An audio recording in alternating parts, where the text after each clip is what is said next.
ಶ್ರೀನಿವಾಸ್. ಮಾನ್ಯ ಅಧ್ಯಕ್ಷರೇ, ನಮ್ಮ ಪುಲಕೇಶ್ ನಗರದಲ್ಲಿ ಸುಮಾರು ಬಿಬಿಎಂಪಿ ಹಾಸ್ಪಿಟಲ್ಗಳು ಒಂದು 4 ಇದಾವೆ. ಆದರೆ ಅದರಲ್ಲಿ ಯಾವುದೇ ಹೆಚ್ಚಿನ ಸವಲತ್ತುಗಳು ಸಿಗ್ತಾ ಇಲ್ಲ. ಆಧುನಿಕ ಸಲಕರಣೆಗಳು ಸಹ ಇಲ್ಲ. ಸುಮಾರು 1-2 ಹಾಸ್ಪಿಟಲ್ ಒಂದು ಅಂಡರ್ ಕನ್ಸ್ಟ್ರಕ್ಷನ್ ಅಲ್ಲಿ ಸುಮಾರು 3 ವರ್ಷಗಳಿಂದಲೂ ಸಹ ಇದೆ. ನಮ್ಮ ಕ್ಷೇತ್ರದಲ್ಲಿ ಹೆಚ್ಚಿನ ಬಡವರು, ಹಿಂದುಳಿದವರು, ದಲಿತರು ವಾಸ ಇರತಕ್ಕಂಥವ್ರು, ಕೂಲಿ ಕಾರ್ಮಿಕರು, ನಮ್ಮಲ್ಲಿ ಹೆಚ್ಚಿನ ಜನ ಸರ್ಕಾರಿ ಹಾಸ್ಪಿಟಲ್ಗೆ ಡಿಪೆಂಡ್ ಆಗಿದ್ದಾರೆ ಅಧ್ಯಕ್ಷರೇ.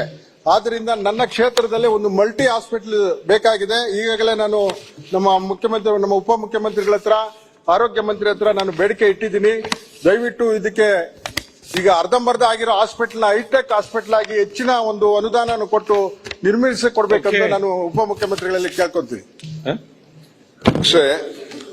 ನಮ್ಮ ಶಾಸಕರಾದಂತಹ ಶ್ರೀನಿವಾಸ್ ರವರು ಅವರ ಕ್ಷೇತ್ರದ ಆರೋಗ್ಯ ಹಾಸ್ಪಿಟಲ್ ಬಗ್ಗೆ ಬಹಳ ಕಾಳಜಿ ವಹಿಸಿದ್ದಾರೆ. ಈಗಾಗಲೇ ಆ ಕಾಮಗಾರಿ ತೆಗೆದುಕೊಂಡಿದ್ದೇವೆ. ಒಟ್ಟು 100 ಬೆಡ್ ಹಾಸ್ಪಿಟಲ್ನ ಅವರ ಕ್ಷೇತ್ರದಲ್ಲಿ ಈಗಾಗಲೇ ಕೆಲಸ ಕೂಡ ಈಗಾಗಲೇ ನಡೀತಾ ಇದೆ. ಸುಮಾರು 17.5 ಕೋಟಿ ರೂಪಾಯಿ ವೆಚ್ಚದ ಕಾಮಗಾರಿ. ಈಗಾಗಲೇ ವೈದ್ಯಕೀಯ ಸೌಲಭ್ಯಗಳು ಒದಗಿಸಿಕೊಳ್ಳಲು ಸುಮಾರು 12.5 ಕೋಟಿ ರೂಪಾಯಿ ಮತ್ತು ಸಿವಿಲ್ ಕಾಮಗಾರಿಗೆ 5 ಕೋಟಿ ರೂಪಾಯಿ ಅಂದಾಜು ಪಟ್ಟಿಯನ್ನು ಸಿದ್ಧಪಡಿಸಲಾಗಿದೆ. ಸೊ ಈಗಾಗಲೇ ನಾವು ಈ ವರ್ಷದ ಅವರ ಶಾಸಕರ ಒತ್ತಾಯದ ಮೇರೆಗೆ ಈ ವರ್ಷದ ನಮ್ಮ ಕಾರ್ಪೊರೇಷನ್ ಬಜೆಟ್ ಅಲ್ಲೂ ಕೂಡ ನಾವು ಇದನ್ನ ಸೇರಿಸಿದೀವಿ. ಇದನ್ನ ನಾವು ಕೆಲವು 8.5 ಕೋಟಿ ರೂಪಾಯಿ ಅಷ್ಟು ಕೂಡ ಇಲ್ಲಿ HR ಮತ್ತು ಬೇರೆ ಬೇರೆ ಕೂಡ ಸೇರಿಸಿದೆ. ಅವರೇನು ಗಮನ ನಮ್ಮ ಸೆಳೆದಿದ್ದಾರೆ, ಪ್ರಶ್ನೆ ಕೇಳಿದ್ದಾರೆ, ಖಂಡಿತ ಅದನ್ನ ಈಗ ನಾವು ಮುಂದಕ್ಕೆ ನಾವು ಮಾಡ್ಕೊಡ್ತೀವಿ.